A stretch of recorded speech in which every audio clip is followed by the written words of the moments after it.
छोटी बहू और बड़ी बहू में इतना फर्क कौन करता है। लड़की मोटी है। भाई मुझे तो कोई खास पसंद नहीं आई। आते ही वरुण ने राय दे दी। मुझे भी कुछ खास नहीं लगी। लंबाई भी ज़्यादा है और मोटी हो जाएगी तो अजीब ही लगेगी। तू क्या कहता है आयुष? उमा देवी ने पूछा।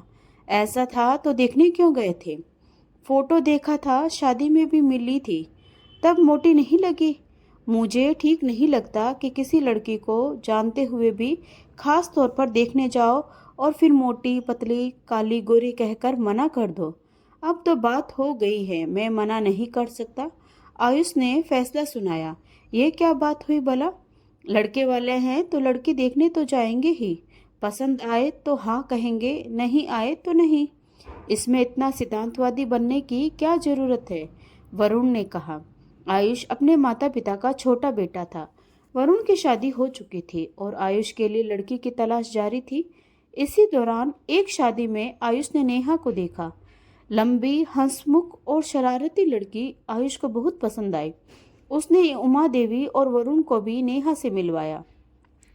उमा देवी ने तो नेहा को पास बुलाकर परिचय भी ले लिया। बाद में उसके माता पिता से बात करके औपचारिक मुलाकात का निश्चय किया गया। मुलाकात के बाद उमा देवी और वरुण ने अपनी पसंद नापसंद बतानी शुरू कर दी, लेकिन आयुष ने अपने फैसले पर अडिग रहते हुए नेहा से शादी करने के लिए हामी भर दी। शादी के बाद उमा देवी अक्सर नेहा को वजन कम करने और अपनी जेठानी स्नेहा की तरह बनने के लिए कहती। यह बात नेहा को बहुत गुस्सा दिलाती, लेकिन वह सोचती कि शायद यह सब उसके भले के लिए हो रहा है। पर जब वह स्नेहा को पहली बार मिली तो वह समझ गई। स्नेहा बेहद दुबली पतली, लगभग 35-40 किलो की थी और एकदम छोटी बच्ची जैसी दिखती थी। यह तुम्हारी जेठानी स्नेहा है।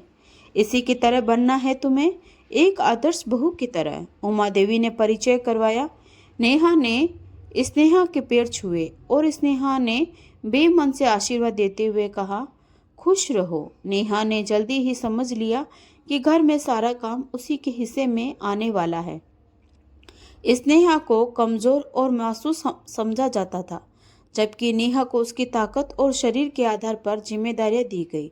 शादी के एक हफ्ते के भीतर उमा देवी ने घर की सारी जिम्मेदारियां नेहा पर डाल दी।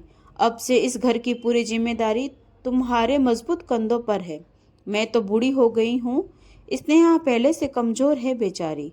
एक तुम ही हो जो ये सब कर सकती हो। नेहा ने संकोचवश कहा। मम्मी, मैं नई हूँ, इतनी बड़ी जिम्मेदारी कैसे ले सकती हूँ? हम हैं ना सिखाने के लिए, महीने भर में सब सीख जाओगी, उमा देवी ने जवाब दिया। जल्दी ही नेहा का दिन रात काम में बीतने लगा। झाड़ू, पोंछा, बर्तन और खाना बनाना। दूसरी ओर उमा देवी और स्नेहा कमरे में आराम से बैठकर बातें करती।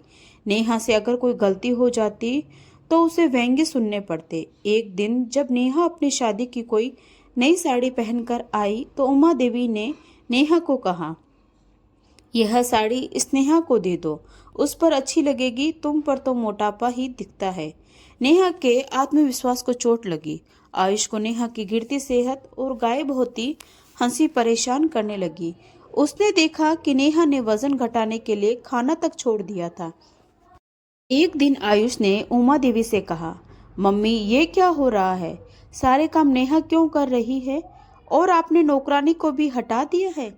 उमा देवी ने जवाब दिया, तो क्या हुआ? नेहा मोटी है, घर के काम भी नहीं करेगी, आराम करेगी तो और मोटी हो जाएगी। आयुष गुस्से से बोला, अगर काम से वजन कम होता तो पहले आपको करना चाहिए था मम्मी, और वह मोटी नहीं है, बस लंबी चौड़ी है। कृपया उसकी तुलना करना बंद करें।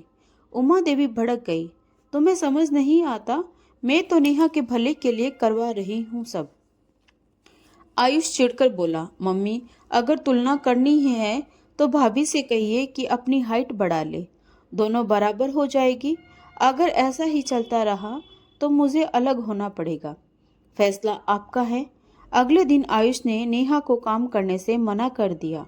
वह नेहा को बाहर घुमाने ले गया और घर के दूसरे सदस्यों से कहा, अगर सब कुछ ऐसा ही चला रहा तो मैं नेहा को लेकर कहीं और चला जाऊंगा। मैं अपनी पत्नी को किसी के तानों का शिकार नहीं बनने दूंगा। आयुष के इस कदम के बाद घर में बदलाव आने लगा। उमा देवी ने धीरे धीरे नेहा को स्वीकार करना शुरू कर दिया। नेहा ने भी घर के कामों को संतुलित तरीके से संभालना शुरू कर दिया। हर इंसान अपने आप में खास होता है। किसी की तुलना दूसरों से करना न सिर्फ उनके आत्मविश्वास को ठेस पहुंचाता है, बल्कि रिश्तों में कड़वाहट भी पैदा करता है। क्यों अक्सर समाज में महिलाओं को उनके वजन, रंग या कद के आधार पर आंका जाता है? क्या बाहरी दिखावे पर ध्यान देना रिश्तों की नींव को कमजोर नहीं करता?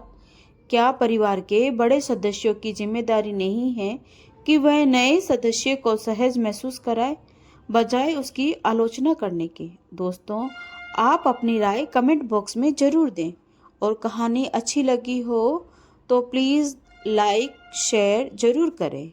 और अगर आप हमारे चैनल पर नए हैं तो चैनल को सब्सक्राइब ज़रूर करें। मिलते हैं एक नई कहानी के साथ। धन्यवाद।